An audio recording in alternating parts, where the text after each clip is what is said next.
ఓం నమో నారాయణాయ. ఓం నమ శివాయ. Welcome to our channel. ఈరోజు వాస్తు శాస్త్రము ధర్మ సందేహాలు కార్యక్రమంలో ఒక స్థలంలో తూర్పు రాజవీధి ఉన్నటువంటి ఒక స్థలంలో నిర్మాణము ఏ విధంగా చేపడతాము అనేటువంటిది మనం తెలుసుకుందాం. సహజ సిద్ధంగా అందరికీ తెలిసిన విధంగా ఏదైనా ఒక స్థలంలో నిర్మాణం చేసేటప్పుడు మనం ఒక ఆర్కిటెక్ట్ని కలుస్తున్నాం, వాళ్ళొక ప్లానింగ్ ఇస్తున్నారు. దాని ప్రకారం కొంచెం మాడిఫికేషన్ చేసి మనం ఆ ప్లానింగ్ ప్రకారం కట్టుకుంటున్నాం. ఇది ఎంతవరకు ఒప్పు? దీనిలో మనం చేయాల్సినటువంటి పని ఏంటి? దాన్ని వాస్తురీత్యా ఏ విధంగా పూర్తిగా అప్డేట్ చేయాలి అనేటువంటిది తెలుసుకుందాం. ఇక్కడ తూర్పు రాజవీధి అనగానే ఉచ్చస్థానం ఏంటి, నీచస్థానం ఏంటి మొట్టమొదటిగా తెలుసుకోవాలి. తూర్పు ఉచ్చస్థానం, తూర్పు ఈశాన్యం ఉచ్చస్థానం. కాబట్టి ఉచ్చస్థానాల్లో ద్వారబంధాలు రావాలి. తూర్పు ఆగ్నేయము అధమం. అధమంలో మనం స్టెప్స్ అనేటువంటివి పెట్టుకొని, అంటే వెయిట్ కదా, అధమంలో మనం స్టెప్స్ అనేటువంటివి పెట్టుకొని మనం ఆ యొక్క ఫస్ట్ ఫ్లోర్కి వెళ్ళటం అనేటువంటిది జరుగుతుంది. ఇక్కడ తూర్పు ఈశాన్యంలో పెట్టాలా, తూర్పులో పెట్టాలా, ఏ విధంగా పెట్టాలి అనేటువంటిది ఇక్కడ చాలా R&D అనేటువంటిది చెయ్యాలి. మన రిక్వైర్మెంట్ మొట్టమొదటిగా ఒక సైట్లో మనం కట్టుకునేటువంటి ఇంటికి మన రిక్వైర్మెంట్ పూర్తిగా మనకి అవగాహన ఉండాలి. ఇక్కడ మిడ్ డోర్ పెట్టి ఆయం పెట్టడం అనేటువంటిది ఒక కాన్సెప్ట్ ఉంది. అదేవిధంగా ఉచ్చస్థానంలో ద్వారబంధం పెట్టి మనం క్షేత్రపదానికి ఆయగణితం చేసి తీసుకోవటం ఒక కాన్సెప్ట్ ఉంది. అదేవిధంగా ఇక్కడ ఎనీ రూమ్ వాస్తు అనేటువంటిది ఒక కాన్సెప్ట్ ఉంది. ఎనీ రూమ్ వాస్తు అంటే ఏంటి? మనం ఏ రూమ్లోకి వెళ్ళినా కూడా ఉచ్చస్థానాలన్నీ ఓపెన్ ఉండాలి, అధమ స్థానాలు మూతుండాలి అనేటువంటిది ప్రామాణికం. అంటే తూర్పు నుండి ఎంటర్ అయ్యామనుకోండి, తూర్పు ఈశాన్యం ఉచ్చ ఎంటర్ అంటే ఓపెన్ ఉండాలి. అదేవిధంగా ఆ పర్టికులర్ రూమ్కి ఉత్తర ఈశాన్యంలో వెంటిలేషన్, ఏదో డోర్ కానీ లేకపోతే విండో కానీ ఉండాలి. దక్షిణ ఆగ్నేయం ఓపెన్ ఉండాలి, ఏదో డోర్ కానీ లేకపోతే విండో కానీ ఉండాలి. పశ్చిమ వాయువ్యం, ఇవన్నీ కూడా ఉచ్చస్థానాలు. తూర్పు ఈశాన్యం, ఉత్తర ఈశాన్యం, దక్షిణ ఆగ్నేయం, పశ్చిమ వాయువ్యం, ఇవన్నీ కూడా ఉచ్చస్థానాలు. కాబట్టి ఉచ్చస్థానాలు మనం చూసుకొని ఆ యొక్క డిజైనింగ్ అనేటువంటిది చూసుకోవాలి. ఇక్కడ మెట్లు అంటున్నాం. మెట్లు కొంతమంది సవ్య దిశలో పెడుతున్నారు, కొంతమంది అపసవ్యంలో పెడుతున్నారు. పొరపాటున కూడా అపసవ్యంలో మెట్లు పెట్టకూడదు. సవ్య దిశలో తూర్పు ఆగ్నేయంలో మెట్లు పెట్టుకోవాలి. ఈ స్థలం కూడా డెప్త్ తక్కువ ఉండి విడ్త్ ఎక్కువ ఉన్నప్పుడు తూర్పు ఆగ్నేయంలో పెట్టుకోము. ఇది చాలా ఇంపార్టెంట్ పాయింట్. అంటే మనకి ఎలివేషన్ అవన్నీ కూడా ముందు వైపే కదండి, రోడ్డు వైపే వస్తుంది. స్టెప్స్ అనేటువంటివి నేను ఉత్తర వాయువ్యంలో పెట్టుకుంటే ఎలివేషన్ చేయలేను కదా అని చెప్పి చాలామంది క్వశ్చన్ చేస్తూ ఉంటారు. మనం ఏది తీసుకున్నా కూడా తూర్పు రాజవీధికి తూర్పు ఆగ్నేయంలో ఎప్పుడు మెట్లు పెట్టుకుంటాం? విడ్త్ తక్కువ ఉంది, డెప్త్ ఎక్కువ ఉన్నప్పుడు.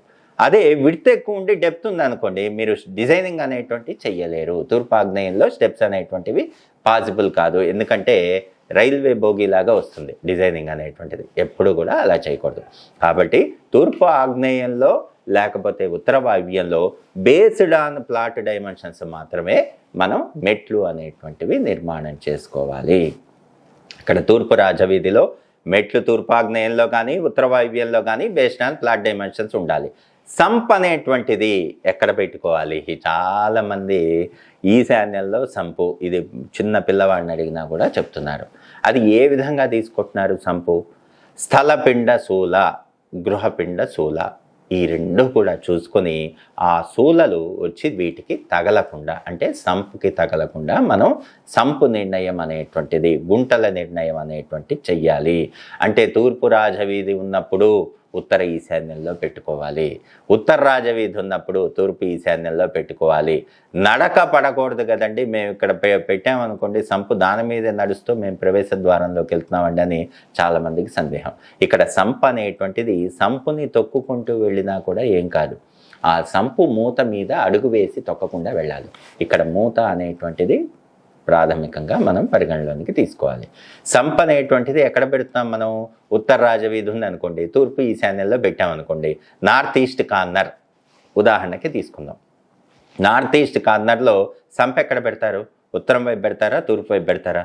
తూర్పు ఈశాన్యంలో పెడతారా, ఉత్తర ఈశాన్యంలో పెడతారా? రెండు వైపులా గేట్స్ ఇవ్వాల్సిందే, ఎందుకంటే రెండు వైపులా రోడ్లు ఉంటాయి. అలాంటప్పుడు మీరు సంప్ అనేటువంటిది ఎక్కడ పెట్టినా కూడా ఆ నడకలో సంపును తొక్కుకుంటూనే వెళ్తారు. ఇక్కడ ఏంటంటే చెప్పటం వేరు, చెయ్యటం వేరు. ఒక డిజైనింగ్ చేయటం వేరు, ఊరికే వాస్తు చెప్పటం వేరు.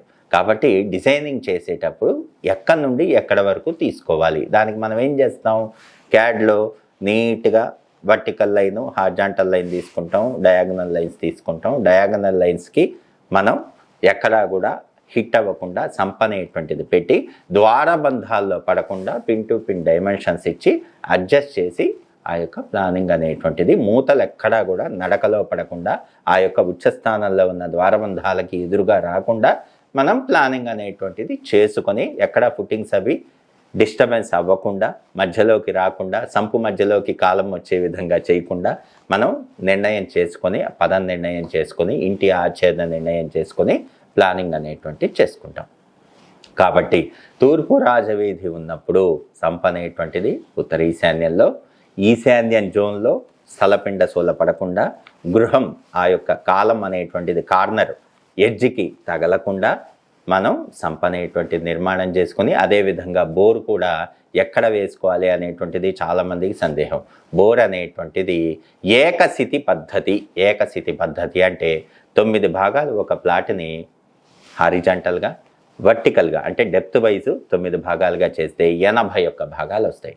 81 భాగాల్లో నార్త్ ఈస్ట్ కార్నర్లో ఉన్నటువంటి ఫస్ట్ భాగంలో అసలు మనం వెయ్యకూడదు బోరు. చాలామంది తెలియక నార్త్ ఈస్ట్లో ఎడ్జ్లో అటొక 2 ఫీటు ఇటొక 2 ఫీటు వదిలేసేసి బోర్ అనేటువంటిది వేస్తున్నారు. వాస్తు పురుషుడి తల అనేటువంటిది అక్కడే ఉంటుంది.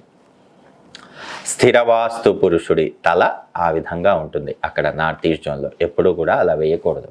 కాళ్ళు అనేటువంటివి సౌత్ వెస్ట్ కార్నర్కి ఉంటాయి. 2 భుజాలు ఈ యొక్క కాళ్ళు అనేటువంటివి అటు ఇటు విస్తరించి ఆ యొక్క ప్లాట్లో ఉంటుంది. కాబట్టి ఎప్పుడు కూడా తలలో మనం బోరు వేయకూడదు. ఇక అది తలలో వేసినట్టుగా తీసుకుంటాం అన్నమాట. కాబట్టి మనం ఎప్పుడు కూడా లాస్ట్ ఆ కార్నర్ ఏదైతే ఉంటుందో 81 భాగాల్లో తొలి భాగం ఎప్పుడైతే మనం వదిలేసి వేస్తామో బోర్ అనేటువంటిది చాలా చక్కగా ఉపయోగపడుతుంది. బోర్ అనేటువంటిది ఆ విధంగా మాత్రమే చేయాలి. బోరు పాయింట్ అనేటువంటిది మీరు అక్కడ నుంచి చూస్తే ఆకాశమే ఆచ్ఛేదనగా ఉండాలి. అంటే క్షేత్రపదంలోకి రాకూడదు, ఇంట్లోకి బోరు పాయింట్ రాకూడదు. ఇంట్లోకి బోరు పాయింట్ వస్తే అది ఘాతక దోషం అవుతుంది. పొరపాటున కూడా డిజైనింగ్ అనేటువంటి చేయకూడదు. ఈ మధ్య ఏంటంటే జియాలజిస్టులు చేత చెక్ చేయించుకుని ఇష్టం వచ్చినట్లుగా పాయింట్లు తీసేసుకొని ఫస్ట్ బోరే ఇచ్చేస్తున్నారు. అసలు శంకుస్థాపన ప్రామాణికం ఏంటి, ఏ విధంగా ఎట్లా చేయాలి అనేటువంటిది తర్వాత ఎపిసోడ్లో మనం తెలుసుకుందాం. కాబట్టి తూర్పు రాజవీధి ఉన్నటువంటి స్థలానికి తూర్పు ఆగ్నేయంలో లేకపోతే ఉత్తర వాయువ్యంలో మెట్లు, ఉత్తర ఈశాన్యంలో సంపు, బోర్ అనేటువంటిది దానికి స్థలపిండ సూల లేకుండా ఆ యొక్క స్థలం అనేటువంటిది ఆ యొక్క పాయింట్ అనేటువంటిది మనం ఎంపిక చేసుకోవటం. ఉచ్చ స్థానాలు నీచ స్థానాలు నీట్గా చెక్ చేసుకొని మార్కింగ్ చేసుకొని 16 డైరెక్షన్లు చెక్ చేసుకొని మనం ఎక్కడెక్కడ స్థానాలు రావాలి, ఆ డైమెన్షన్లు ఎంత, ఆ పదం ఎంత తీసుకున్నాం, ఎంతలో ఎంత తీసుకోవాలి అనేటువంటిది పూర్తిగా మనం pin to pin engineering plan చేసుకుని మాత్రమే నిర్ణయించి ఇల్లు కట్టుకోవాలి. ఇలా ఇల్లు కట్టుకునేటప్పుడు ఎన్నో సూత్రాలు పాటించాలి. తూర్పు అనగానే ఆయం పెట్టుకోవాలి, గృహగణితం చేసుకోవాలి, వర్గు క్యాలిక్యులేషన్ చేసుకోవాలి, అరవణం లెక్క చూసుకోవాలి, ప్రదక్షిణ వాస్తు పాటించాలి. అదేవిధంగా ఎక్కడి నుండి ఎంతవరకు కాలం ఇచ్చినప్పుడు ఎక్కడి నుండి ఎక్కడి వరకు ఎంత తీసుకోవాలి, కాలం ఫేస్ లైను సెంటర్ లైను ఒకటే అలైన్మెంట్లో తీసుకున్నావా లేదా అనేటువంటి చూసుకోవాలి. దానికి తగ్గట్టుగా వర్కింగ్ డ్రాయింగ్ చేసుకోవాలి. ఇన్ని చేసుకుని మాత్రమే మనం ఇంటి నిర్మాణము అనేటువంటిది చేపట్టాలి. కాబట్టి తూర్పు రాజవీధి అనగానే తూర్పు రాజవీధిలో కరెక్ట్గా కట్టలేదనుకోండి, పిల్లల ఎదుగుదల అనేటువంటిది కరెక్ట్గా ఉండదు, వంశం వృద్ధి అనేటువంటిది కరెక్ట్గా ఉండదు. ఇది ఎవరినో భయపెట్టాలని కాదు, మనం చేసేటువంటిది ఏదైనా కూడా ప్రామాణికంగా చేసుకోవాలి. అది ఏ డైరెక్షన్ అయినా మనం కట్టుకునేటువంటిది జాగ్రత్తగా మనకి శాస్త్రంలో ఏ విధంగా అయితే చెప్పారో ఆ విధంగా మాత్రమే కట్టుకోవాలి. సకల జన సుఖినో భవంతు. స్వస్తి.